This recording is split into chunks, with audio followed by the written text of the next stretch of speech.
Donc, nous lisons dans la première épître de Jean, chapitre 4. Nous regarderons plus précisément les versets 14 à 21, mais je commence au verset 12. Personne n'a jamais vu Dieu. Si nous nous aimons les uns les autres, Dieu demeure en nous et son amour est parfait en nous. Nous connaissons que nous demeurons en lui et qu'il demeure en nous parce qu'il nous a donné de son esprit. Et nous avons vu et nous attestons que le Père a envoyé le Fils comme sauveur du monde. Celui qui déclarera publiquement que Jésus est le Fils de Dieu, Dieu demeure en lui et lui en Dieu. Et nous avons connu l'amour que Dieu a pour nous et nous y avons cru. Dieu est amour et celui qui demeure dans l'amour demeure en Dieu et Dieu demeure en lui. Tel il est, tel nous sommes aussi dans ce monde. C'est en cela que l'amour est parfait en nous, afin que nous ayons de l'assurance au jour du jugement. La crainte n'est pas dans l'amour, mais l'amour parfait bannit la crainte, car la crainte suppose un châtiment, et celui qui craint n'est pas parfait dans l'amour. Pour nous l'aimons parce qu'il nous a aimés le premier. Si quelqu'un dit « j'aime Dieu » et qu'il haïsse son frère, c'est un menteur. Car celui qui n'aime pas son frère qu'il voit, comment peut-il aimer Dieu qu'il ne voit pas ? Et nous avons de lui ce commandement, que celui qui aime Dieu aime aussi son frère. Un passage très fort. Nous avons vu, sur les versets 12, « Personne n'a jamais vu Dieu ». Et au verset 14, « Nous avons vu ».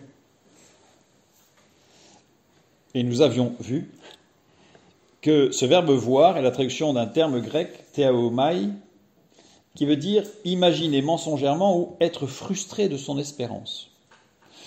Alors c'est surprenant, parce qu'on peut le comprendre au verset 12, personne n'a jamais été frustré de son espérance en Dieu. Verset 12, ça s'entend très très bien. Par contre, le verset 14, et nous avons été frustrés de notre espérance. Et nous attestons que le Père a envoyé le Fils comme sauveur du monde. Le verbe attester ici, matureo, qui vient de martus, c'est celui qui est spectateur d'une chose.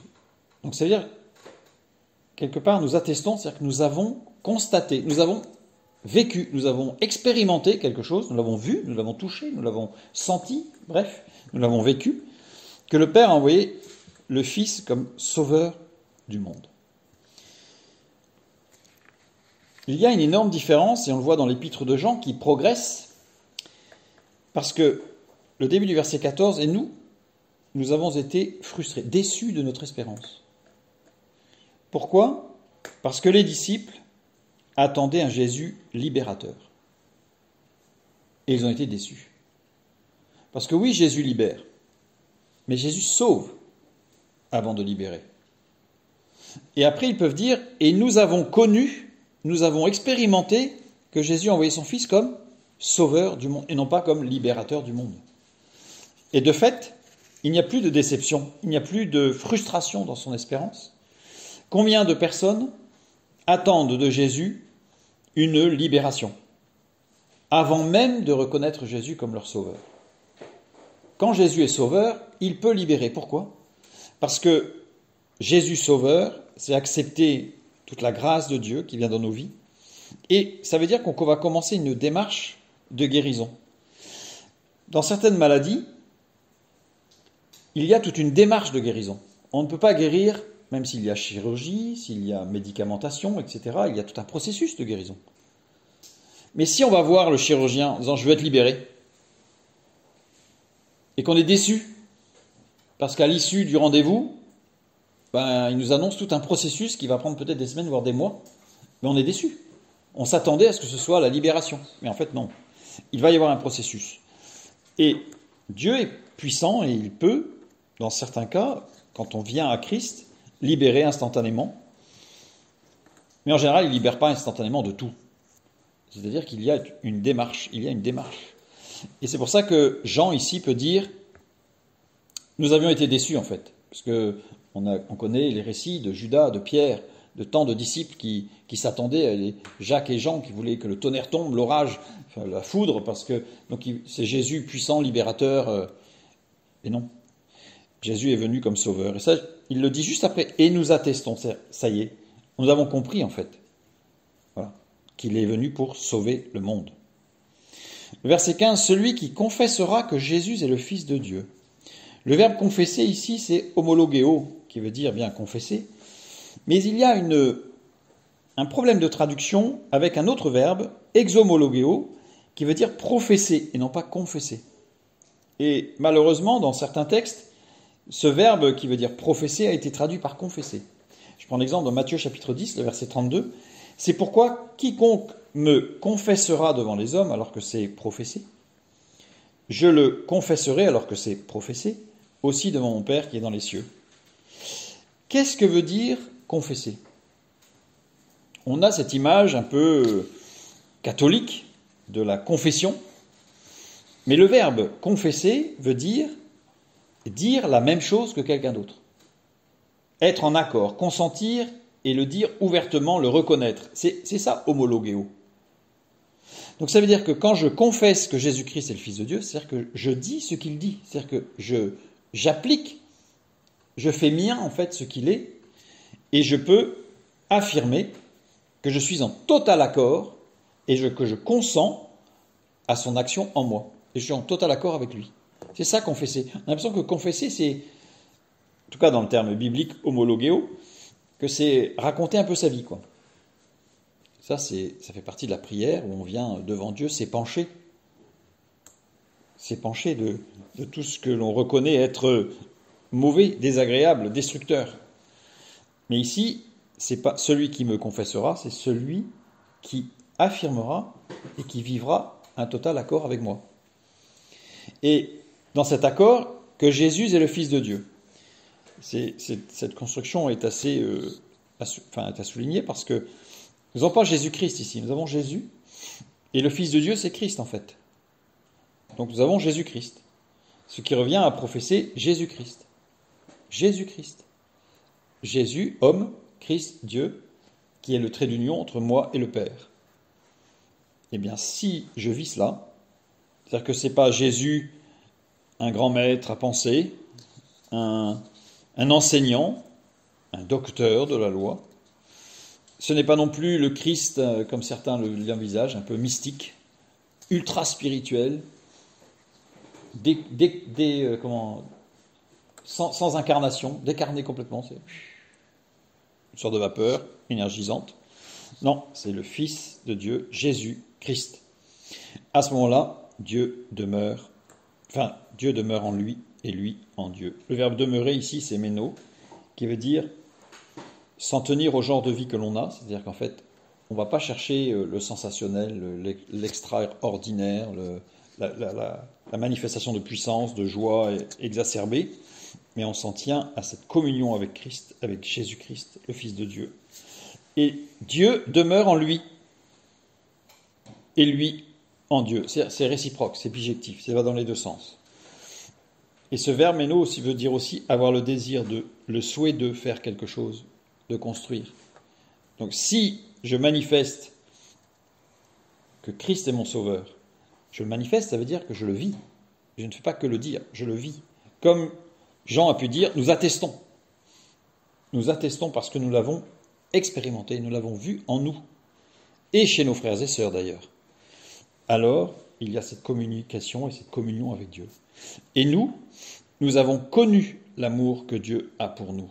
Le verbe connaître ici, que je trouve extraordinaire, c'est ginosko, qui veut dire connaître, comprendre, se douter d'eux, au travers d'une relation et d'un échange continu. C'est-à-dire que ce n'est pas une connaissance, j'ai lu des livres, c'est la connaissance, et nous avons connu, et nous avons expérimenté dans une relation avec Dieu. C'est pour ça que Jésus Sauveur, c'est le départ. Et après, c'est une dynamique. C'est une dynamique de construction. C'est une dynamique de libération. Et nous avons connu l'amour que Dieu a pour nous. Nous l'avons expérimenté, jour après jour, dans notre relation avec Dieu. Et nous y avons cru. Le verbe croire ici, c'est pistéo, qui est la racine, le verbe qui est issu du mot pistis, qui veut dire foi. Or, nous avons déjà vu que la foi a 3 axes. C'est-à-dire que cette connaissance ne peut s'acquérir qu'au travers d'un échange. Parole, écoute, action. Prière, sensibilité à l'esprit, action. Si je n'ai pas ces 3-là, je ne peux pas dire que je que j'ai la foi. Parce que le problème, c'est qu'on va dire que je crois, mais le verbe croire, c'est autre chose.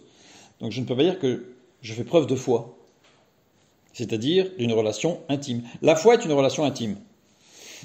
Continue. Dieu est amour. J'insiste toujours sur Dieu est amour, mais l'amour n'est pas Dieu.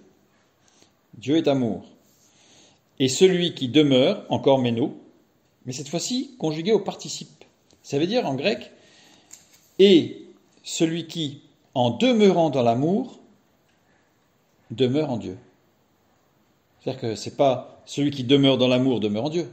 C'est celui qui, en demeurant dans l'amour, de Dieu, bien sûr, agapé, demeure en Dieu. Et Dieu demeure en lui. On a encore la réciprocité. Si on demeure dans cet amour de Dieu, par Dieu, en Dieu, pour Dieu, il n'y a pas de souci. Il n'y a pas de souci. Donc ici, l'apôtre Jean, ici, déclare que si nous voulons avoir cette vie dynamique, et j'irai jusqu'à dire cette vie de libération par rapport à toutes sortes de choses qui peuvent nous tirailler, nous tenailler, nous faire mal, nous retenir, nous décourager. Ne cherchons pas, premièrement, Christ libérateur, comme nombre de disciples qui ont malheureusement, qui ont chuté d'ailleurs, comme Pierre, qui a renié son sauveur. Pourquoi ? Parce qu'il attendait juste le Christ libérateur, et il a été déçu. On a Judas, il a été déçu. On a Jacques et Jean, qui ont été déçus. Et si on étudiait chaque disciple, on verrait que tous ont été déçus, parce qu'ils attendaient un libérateur.